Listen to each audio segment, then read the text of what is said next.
بہت بہت شکریہ جناب مولانا محمد عمر اسلم اصلاحی صاحب۔ تیسرا مقالہ ہے جناب ڈاکٹر اشرف جمال ندوی صاحب کا۔ آپ کے مقالے کا عنوان ہے مدرسۃ الاصلاح کی قرآنی خدمات۔ ڈاکٹر صاحب کا تعارف جناب ڈاکٹر عتیق الرحمان صاحب نے کرایا، لیکن میں 2-3 باتیں اور کہہ دوں اس میں۔ ڈاکٹر صاحب نے مدرسۃ الاصلاح پہ اچھا خاصا وقت گزارا، اور قرآنیات کا جو شوق، قرآن پر غور و فکر کرنے کا جو شوق ہے وہ مدرسۃ الاصلاح سے انہیں ملا۔ اس کے بعد جب ڈاکٹر صاحب ندوۃ العلماء گئے اور وہاں سے انہوں نے عربی زبان و ادب کا مذاق پیدا کیا اور اس میں کمال پیدا کیا، اور ان دونوں کے امتزاج سے انہوں نے قرآنیات، اسلامیات اور عربی زبان و ادب ان تینوں پر غور و فکر کرنا شروع کیا، اور مختلف ان کی تحریریں اور تقریریں قومی اور بین الاقوامی مجلات میں اور رسالات میں شائع ہوتی رہی ہیں اور خوب پڑھی جاتی ہیں۔ ڈاکٹر صاحب نصاب تعلیم کے اوپر ایک اچھی گرفت رکھتے ہیں، اور مختلف مدارس اور مکاتب فکر کے ہاں نصاب تعلیم کے اندر اصلاح لانے اور اس کی طرف پیش رفت کے لیے ڈاکٹر صاحب اپنی گراں قدر رائے سے ان کو نوازتے ہیں۔ اس مختصر تعارف کے بعد میں ڈاکٹر صاحب سے گزارش کروں گا کہ آپ آئیں اور اپنا مقالہ شروع کریں۔ ڈاکٹر صاحب کے پاس 20 منٹ کا وقت۔ میرے مشفق و مربی صدر اجلاس پروفیسر ذلی صاحب، معزز مہمانان گرامی، اساتذہ کرام، فارغین مدرسۃ الاصلاح، منتسبین مدرسۃ الاصلاح، محبین مدرسۃ الاصلاح، السلام علیکم ورحمۃ اللہ وبرکاتہ۔ مدرسۃ الاصلاح کی قرآنی خدمات کے حوالے سے مجھے یہاں اپنا مقالہ پیش کرنا ہے۔ جو میں نے لکھا ہے ہمارے پیشرو وہ پہلے پڑھ کے جا چکے۔ ویسے ان سب لوگوں سے میں جونیئر تھا، میرا حق یہ تھا کہ مجھے پہلے بلایا جاتا تو شاید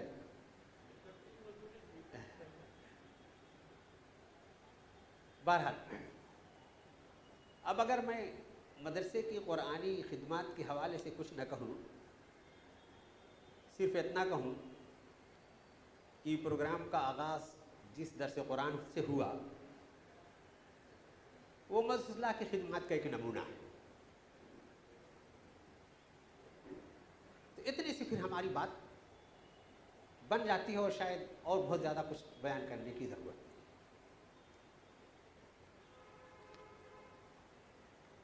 مدرسے کی جو مختلف خدمات کی، قرآنی خدمات کی جو جہات ہیں، اب ان باتوں سے بچنے کے لیے جو ہمارے ہاں آ چکی ہیں پہلے، میں لکھا ہوا پڑھنے کے بجائے ان باتوں کو چھوڑ کر کچھ زبانی بیان کرتا ہوں۔ اس کے 5 پہلو ہیں۔ مدرسے کا جو سب سے بڑا امتیاز ہے اور جس پر بہت بار بار یہاں زور دیا گیا، وہ یہ کہ اس نے تعلیمی نظام میں ایک نئے منہاج کا تعارف کروایا ہے، نئے نہج کا۔ مدرسہ کے قیام سے کوئی 50 برس پہلے دیوبند وجود میں آ گیا تھا، اور مدارس کا پھر اس کے اثر سے جال پھیل گیا پورے ہندوستان میں۔ 18-20 سال پہلے ندوہ وجود میں آیا، اور ندوہ اس دعوے کے ساتھ وجود میں آیا کہ ہندوستان میں جو مدارس ہیں ان کا نصاب قوم و ملت کی ضرورت کی تکمیل نہیں کر رہا ہے، خاص طور سے اس نصاب میں قرآن مجید کا جو حق ہے وہ حق نہیں دیا گیا ہے۔ اس لیے قدیم صالح اور جدید نافع کے امتزاج کے ساتھ ایک ایسا نصاب تشکیل دیا جائے گا جو قوم کی ضروریات اور وقت کے تقاضے کو پورا کرے گا، اور اس میں بہت فوکس ہے مولانا عبدالحی صاحب کا اور دوسرے لوگوں کا کہ قرآن مجید ندوے کے دیوبند کے نصاب میں قرآن مجید کو کم جگہ دی گئی ہے، اس لیے اس کا حق ملنا چاہیے۔ لیکن ندوے کا بھی، تحریک ندوہ کی ہلچل کے بعد جب دارالعلوم وجود میں آیا، نصاب تعلیم بنا تو ندوہ بھی قرآن مجید کا حق نہیں ادا کر پایا. یہاں کئی مرتبہ اصلاح کے حوالے سے علامہ شبلی نعمانی کا تذکرہ آیا. علامہ شبلی نعمانی ندوے کے بانیان میں بھی اور معتمد تعلیمات بھی اور ندوے کے لوگوں کا اعتراف بھی ہے کہ تعلیم کا سب سے اچھا زمانہ علامہ شبلی نعمانی کا زمانہ ہے، لیکن وہ اپنے زمانے میں بھی قرآن کو پورا ندوے کے نصاب میں نہیں ڈال پائے. تو مدرسے کا جو امتیاز ہے وہ یہ کہ مدارس کی دنیا میں ایک نئے مدرسے کا اضافہ نہیں بلکہ صفہ پہ جو نظام تعلیم بنا تھا، اللہ کے رسول صلی اللہ علیہ وسلم نے تعلیم کی جس کتاب پر بنیاد رکھی تھی، جاتے جاتے امت کو جس بات کی وصیت کی تھی کہ اس کو مضبوطی سے پکڑے رہنا تب گمراہ نہیں ہوگے، اصلاح نے اپنے نظام تعلیم کو اس سرے سے ملایا ہے، اس ضرورت کی تکمیل کی جو امت کی بہت بنیادی ضرورت تھی. تو یہ کارنامہ مدرسہ اصلاح کا کوئی چھوٹا موٹا کارنامہ نہیں. مدرسے بنا دینا، چلا دینا بڑی بات ہے، لیکن نہج کو درست کر دینا اور نہج کو اس سطح پر لے آنا، اس معیار پر لانا، اس ضرورت پر لانا جو رسول امی صلی اللہ علیہ وسلم نے معیار مقرر کیا ہے، اس سے بڑی کوئی بات نہیں ہو سکتی.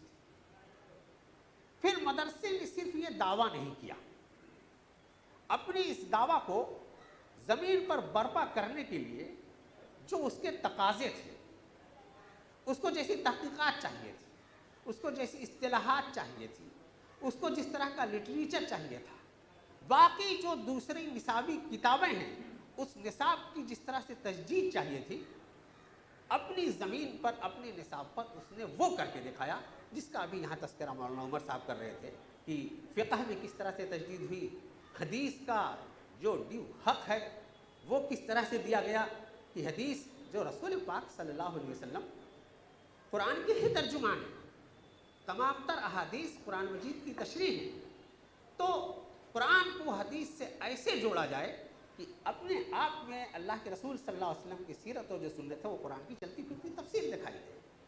تو وہ نہج حدیث کے سلسلے میں اختیار کیا گیا. اس کے لیے ادب میں جس طرح کی تجدید کی ضرورت تھی، جس طرح کی نئی کتابوں کی ضرورت تھی، جس طرح سے نئی تدریس کی ضرورت تھی، یہ کام کیا گیا. تو صرف یہ کر کے اصلاح کا ایک اچھا سا نصاب وجود میں نہیں آ گیا. اصلاح کے وجود میں آنے کے بعد جو نئے ادارے وجود میں آئے، جو نئی تحریکات وجود میں آئیں، جو نیا لٹریچر وجود میں آیا، اس پر اصلاح کے اس نصاب کا اثر دکھائی دیتا ہے. اصلاح کے بعد جو اس وقت کے جو پرانے مدارس تھے جو اپنے نصاب ہی پر قائم تھے، مطمئن تھے، وہ تو ٹس سے مس نہیں ہوئے، لیکن ندوۃ العلماء نے 1985 میں نصاب پر بہت بڑی ایک کانفرنس کی اور اپنے نصاب کی اس نے پھر سے تجدید کی. اس میں اصلاح کے اس منہج کو اچھی طرح سے اپنے نصاب میں اختیار کیا. اصلاحی کی تحریک پر اصلاحی کے فضلاء نے جو جامعۃ الفلاح کا جو نصاب ترتیب دیا وہ بالکل اصلاح کے منہج کی نقل ہے. اس کے بعد مولانا عتیق صاحب نے جامعۃ البینات، جامعۃ البنات کا، جامعۃ الطیبات کا، نیپال کے مدارس کا اور بہت سارے مدارس کا تذکرہ کیا.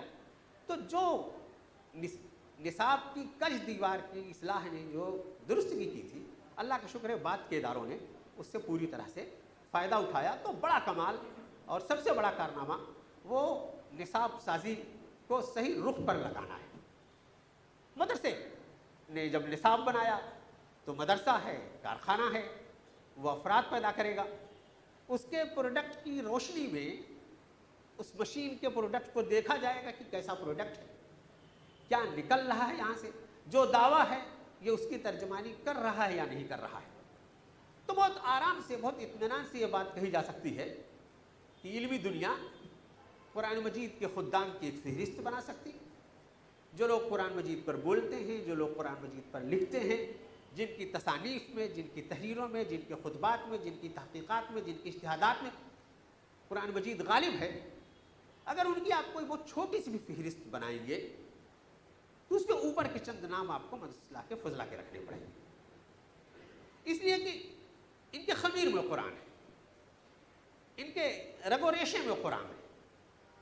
تو اب وہاں سے وہ جو بولیں گے, وہ جو لکھیں گے, تو اللہ کا شکر ہے کہ آج کے زمانے میں جب ہم لوگ قرآنی لٹریچر کی کوئی فہرست بناتے ہیں یا قرآنی خدام کی کوئی فہرست بناتے ہیں, قرآنی علماء کی کوئی فہرست بناتے ہیں, تو وہ مولانا امین حسن کے نام سے شروع ہوتی ہے, مولانا اختر حسن کے نام سے شروع ہوتی ہے, اور پھر شاید یہ جو احمد حسین بچہ تھا اس کا نام اس فہرست میں آئے گا. افراد سازی یہ کسی ادارے کا بڑا کمال بھی ہے کہ اس کا پروجیکٹ اس کا ترجمان بن جائے. اور اللہ کا شکر ہے کہ مدرسے کے فارغین کی یہ فہرست بہت اطمینان بخش ہے, جو اس کا بڑا کارنامہ ہے. پھر اگر ہم دیکھتے ہیں ادارہ سازی, مدرسے نے نیا نہج دیا, اس لائق افراد دیے, اتنے پر بات تمام نہیں ہوئی. اب مدرسے کے فارغین جہاں کہیں جاتے ہیں, ان کو جہاں کہیں فرصت ہوتی ہے, تو اس فکر کو آگے بڑھانے کے لیے, اس نظام کو دنیا میں برپا کرنے کے لیے ادارے انہوں نے قائم کیے.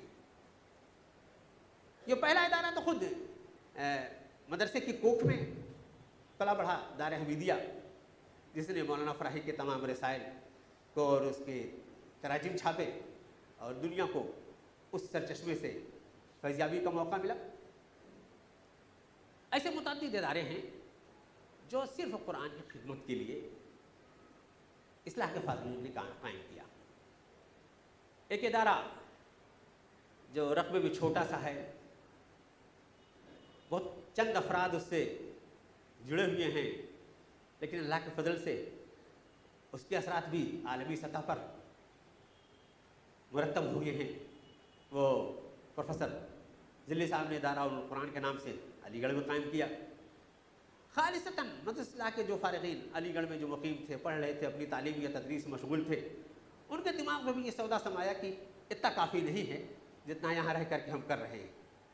مادری علمی نے جو ہمیں دیا ہے اس کا قرض ادا کرنے کے لیے ضروری ہے کہ اس کے لیے کوئی سبیل نکالی جائے. ادارہ علوم القرآن نے سن 1984 میں قیام کے بعد سے ایک نئے مجلے سے اپنی سرگرمیوں کا آغاز کیا, مجلہ علوم القرآن کے نام سے. یہ کچھ سوچ بھی ہے مدرسے کے لوگوں کی کہ نیا سوچتے ہیں, اونچا سوچتے ہیں.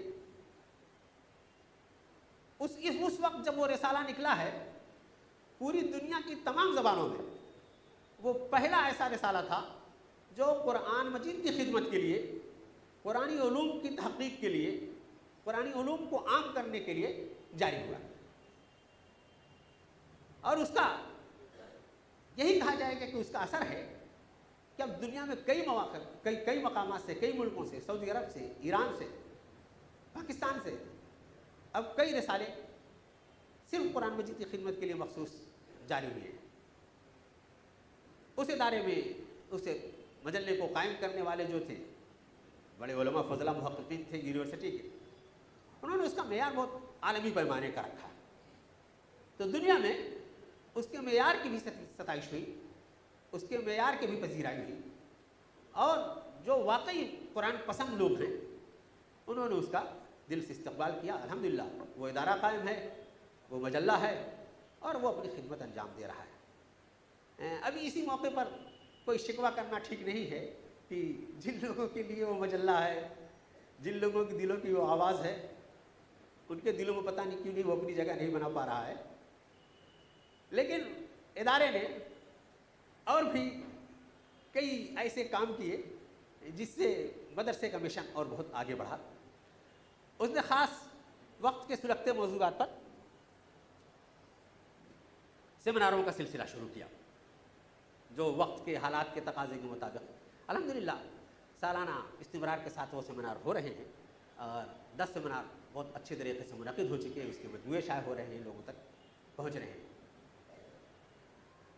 مدرسہ اداروں کی خواہش یہ ہوتی ہے اداروں کی ہماری زیادہ سے زیادہ لوگوں تک اپروچ ہو.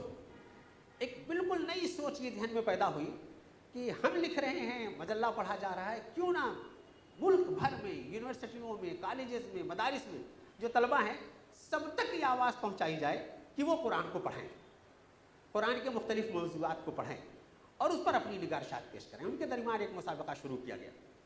10 مسابقے ہو گئے. الحمدللہ دیوبند، ندوہ، عمر آباد، کیرلا، بنگال، آسام، ہندوستان بھر کے تمام اداروں سے انٹریز ہوتی ہے، مقالے آتے ہیں، خوب جم کر کے مقابلہ ہوتا ہے. کبھی 100 مقالے آ رہے ہیں، کبھی 150 مقالے آ رہے ہیں. اگر 100 مقالہ لکھ کر کے یہاں پہنچ گیا تو کم سے کم 500 لوگوں نے پڑھا ہوگا، کم سے کم 5000 تک لوگوں نے دعوت پہنچی ہوگی. اگر اس کو ہم 10 سے ملٹیپلائی کریں تو بیٹھے بیٹھے چند افراد ادارہ قرآن کو خاموشی کے ساتھ یہ خدمت انجام دے رہے ہیں. اس طرح سے قرآن کی خدمت کے لیے اگر ہم پاکستانی اداروں کو بھی اس میں شامل کریں، جو مدرسۃ الاصلاح نے تو نہیں لیکن اکیلے مولانا امین احسن اصلاحی نے ان اداروں کی کہ نقش و نگار، ان کی بنیاد رکھی، اینٹ رکھی اور نقش و نگار قائم کی. چاہے وہ ادارہ تدبر قرآن و حدیث ہو، چاہے وہ المورد ہو، چاہے وہ انجمن ختام القرآن. ان تمام اداروں میں جو روح ہے وہ اصلاح کی روح ہے، وہ اصلاحی کی روح ہے، وہ فراہی کی روح ہے. اور ان اداروں نے دنیا میں اس مضمون کو جتنا عام کیا، جتنا مقبول بنایا، شاید ہم لوگ ہندوستان میں رہ کر اپنے اداروں کا جن کا ہم تذکرہ کر رہے ہیں ان سے ہم زیادہ فائدہ نہیں، اتنا ہم کچھ نہیں کر سکے. اسی طریقے سے مختلف جگہوں پر ہمارے ادارے ہیں. ہمارے ڈاکٹر سکندر اصلاحی صاحب نے 2 ادارے قرآن مجید کے حوالے سے قائم کیے ہیں. ابرار بھائی جو خدمت کر رہے ہیں اس کا تعارف ابھی خود ان کی زبان سے ہمارے سامنے آیا. میں نے ایک عنوان یہ بنایا ہے کہ تصانیف جنہوں نے ہوا کا رخ موڑ دیا. پریس کا زمانہ ہے، خوب لکھا جا رہا ہے، خوب چھپ رہا ہے، خوب کاغذ سیاہ ہو رہے ہیں. اب مصنفین کی مجبوری ہو گئی کہ کتابیں اپنی چھاپ کر کے اس کو قاری تک پہنچانی پڑ رہی. یہ اصلاح کے خمیر میں کچھ ایسا ہے، وہ نیا کرنے کی، اونچا کرنے کی وہ جو چاہت جو ہوتی ہے. کئی اصلاحیوں نے کئی ایسی کتابیں لکھی جنہوں نے اپنے موضوع کا نہج مترجم کیا اور وہ حوالے کی کتاب بنی. لوگ ان سے رجوع کر رہے ہیں، ان پر بڑی بڑی ریسرچ ہو رہی ہے. تفسیر کی دنیا میں تدبر قرآن کا سب لوگ نام جانتے ہیں. ہم لوگ تو زیادہ عقیدت محبت سے نام نہیں لیتے کہ اپنے ایک بڑے بھائی نے لکھی ہے، لیکن آپ کتب خانوں میں جائیے، مدارس میں جائیے، جو لوگ قرآنیات سے استفادہ کرتے ہیں ان سے ملیے. اگر قرآنیات پر قرآن مجید کے حوالے سے کسی کو بات کرنی ہے تو اعلانیہ یا خفیہ اس نے تدبر قرآن سے ضرور استفادہ کیا ہوگا. کچھ جگہوں پر اعلانیہ بتانے کی اجازت ہے، کچھ جگہوں پر اس کا نام لینا ٹھیک نہیں ہے، لیکن استدلال وہیں سے آتا ہے. تو ایسا کتابیں معتبر بن جائیں، لوگ چن لیں جس کو حوالے کے لیے زندگی کی وہ کتابیں معتبر بن جائیے، تو یہ بڑی بات ہے جو اصلاح نے جو سجایا، بنایا، سنوارا اپنے فرزند کو. تو یہ قرآنیات تک مخصوص نہیں ہے. مولانا اصلاحی نے جب تدبر قرآن مکمل کر لی تو درس حدیث کا سلسلہ شروع کیا. مبادئ تدبر قرآن سے پہلے آ گئی تھی، مبادئ تدبر حدیث لی. مبادئ تدبر حدیث جو لوگ پڑھتے ہیں اور جو مولانا نے جن ماخذ سے استفادہ کیا ہے ان سے جب موازنہ کرتے ہیں تو وہ تمام شکوک و شبہات جو اصلاحیوں پر حدیث کے حوالے سے آتے ہیں اپنے آپ میں ظاہر ہو جاتے ہیں. پھر مولانا نے دعوے کے ساتھ حدیث پر غور و فکر کا، حدیث سے استدلال کا، روایت اور درایت کا کہ معیار کا جو اس میں معیار قائم کیا ہے وہ اس میں تنقید کی اور اس کو نظر انداز کرنے کی گنجائش اس میں بہت کم ہے۔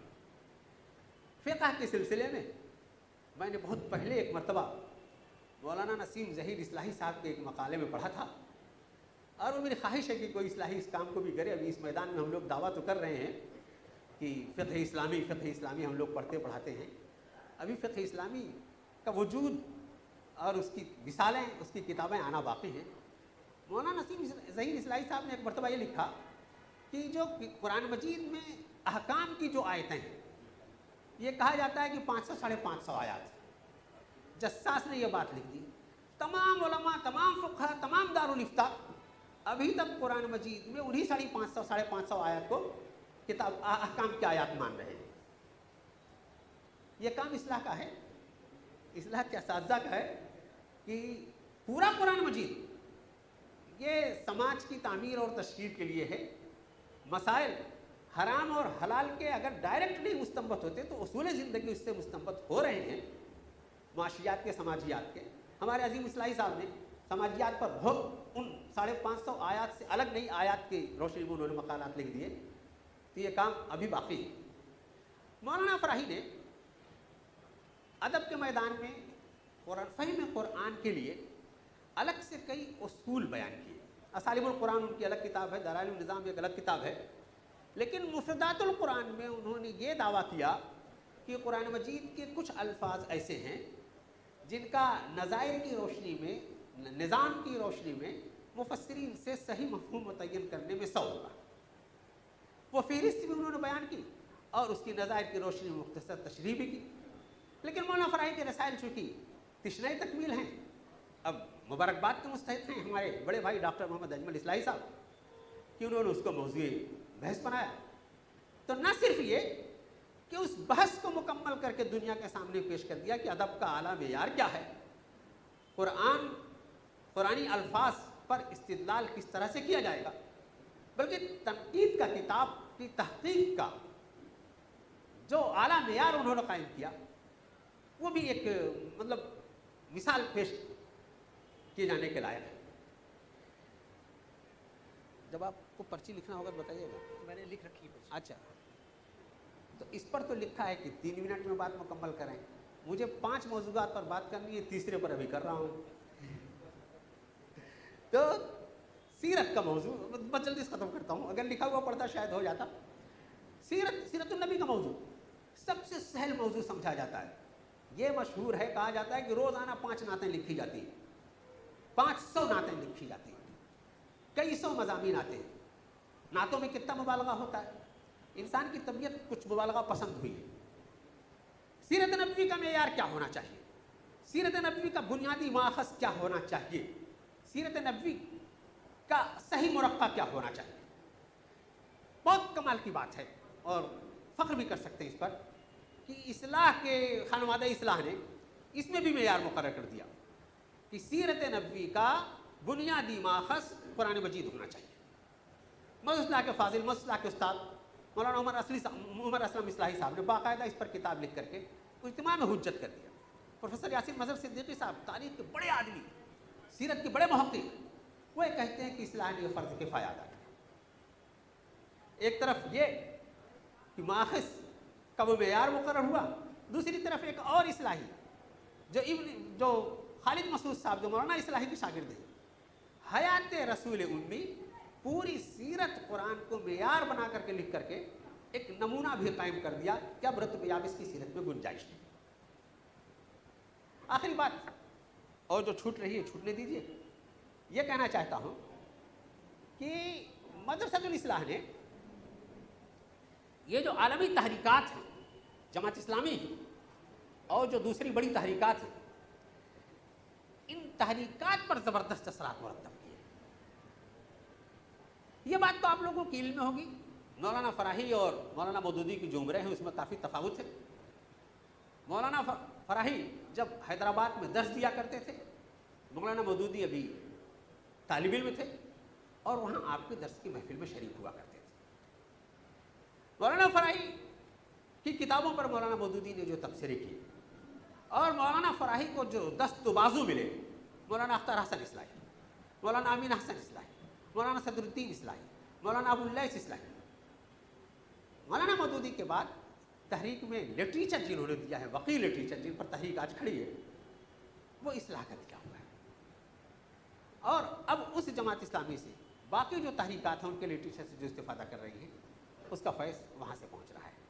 تو میرے بھائیوں، یہ اللہ کا شکر ہے کہ مدرسہ اگرچہ بیابان میں ہو، اگرچہ اس کے فارغین کی تعداد تھوڑی ہو، اگرچہ اس کی مقبولیت کا کوئی بڑا دعویٰ نہ ہو، لیکن اس کی خدمت کا اللہ کا شکر ہے کہ دائرہ بہت وسیع ہے. اور وہ خدمت جس پر اللہ کے رسول صلی اللہ علیہ وسلم نے امت کو مأمور کیا ہے، اس خدمت کو اس نے دانت سے پکڑا ہے. تو یہ تو فخر کرنے کے لیے ہمارے پاس کارنامہ ہے. لیکن ایک منٹ ہم کو ذرا سا اپنی گریبان میں بھی جھانکنا چاہیے اور دیکھنا چاہیے. ہمارے پاس فخر کرنے کے لیے تو اتنا ہے کہ مدرسۃ الاصلاح نے اتنے مفسرین پیدا کر دیے. اسی کے مقابلے میں اگر ہم ندوے سے مدرسے کا موازنہ کریں، پوری فہرست میں ایک مکمل مفسر ندوے کے فارغین میں نہیں ملتا. تو اب اور پھر تھوڑا سا سینہ چوڑا ہوتا ہے. لیکن میرے بھائی، سینہ چوڑا کرنے سے کام چلے گا کیا؟ قوم کو جتنی ضرورت ہے اس کتاب کی، قوم کو جتنی، دنیا کو جتنی ضرورت ہے اس کتاب کی، آپ کے اصلاح کے بنیادی لٹریچر میں یہ بات بار بار لکھی ہوئی کہ امت کے تمام مسائل کا حق، افتراق کا حق کا حل، کمزوری کا حل کتاب اللہ پر مجتمع ہونے میں ہے. تو کتاب اللہ پر جمع کرنے کے لیے ہم لوگ جو مدرسے سے نسبت رکھتے ہیں، اس کے لیے ہمیں اپنی توانائیاں لگانی ہوگی. اپنے قلم کی توانائی بھی، اپنی زبان کی توانائی بھی، اپنی جیب کی توانائی بھی، اور اس کے لیے ہمیں جد و جہد کرنی ہوگی. اللہ تعالیٰ ہمیں